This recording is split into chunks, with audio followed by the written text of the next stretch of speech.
இப்போது வைரலாக இருக்கக்கூடிய ராமாங்காய் சட்னி தாங்க செய்ய போகிறோம். டேஸ்ட்டு சூப்பராக இருக்கும். வாங்க பார்க்கலாம். கேஸில் ஒரு பேன் வச்சு எண்ணெய் சேர்த்துருக்கேங்க. மாங்காய் ஒன்று கட் பண்ணிவிட்டு தோல் பகுதி மேலே இருக்கிற மாதிரி வச்சுக்கலாம். 2 தக்காளி பழத்தையும் அதே மாதிரி வச்சுக்கிட்டேன்.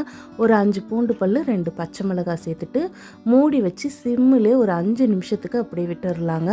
5 நிமிஷம் கழித்து பார்த்திங்கன்னா நல்லா வெந்து சாஃப்டாக இருக்கும். அதை திருப்பி போட்டுட்டு திரும்பவும் மூடி வச்சு ஒரு 2 நிமிஷத்துக்கு அப்படியே விட்டுடலாம். 2 நிமிஷம் கழித்து பார்த்திங்கன்னா எல்லா சைடும் நல்லா வெந்திருக்கும். இப்போ ஸ்டவ் ஆஃப் பண்ணிவிடுங்க. ஆஃப் பண்ணிவிட்டு நல்லா ஆற வச்சிடலாம். ஆறின பிறகு பார்த்திங்கன்னா இந்த தோல் அப்படியே ஈஸியாக இந்த மாதிரி எடுக்க வரும். தக்காளியில் தோல் எல்லாம் எடுத்துகிட்டு மிக்ஸி ஜாரில் சேர்த்துக்கலாம்.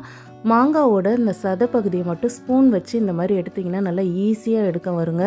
பூண்டு, பச்சை மிளகாய், மாங்காவோட சதை பகுதியை சேர்த்துட்டு இது கூட கொஞ்சமாக வெங்காயம், கொஞ்சமாக கொத்தமல்லி தழை, 1/2 ஸ்பூன் தனி மிளகாத்தூள், தேவையான அளவு உப்பு சேர்த்து பல்ஸ் மூட் கொடுத்து எடுத்துக்கலாங்க. தண்ணி எதுவும் சேர்க்காம இந்த மாதிரி அரைச்சாச்சு. அவ்வளோதான், ராமாங்காய் சட்னி ரெடி ஆகிடுச்சு. இட்லி, தோசை, சப்பாத்தி, சாதத்து கூட சூப்பராக இருக்குங்க. ட்ரை பண்ணி பாருங்கள்.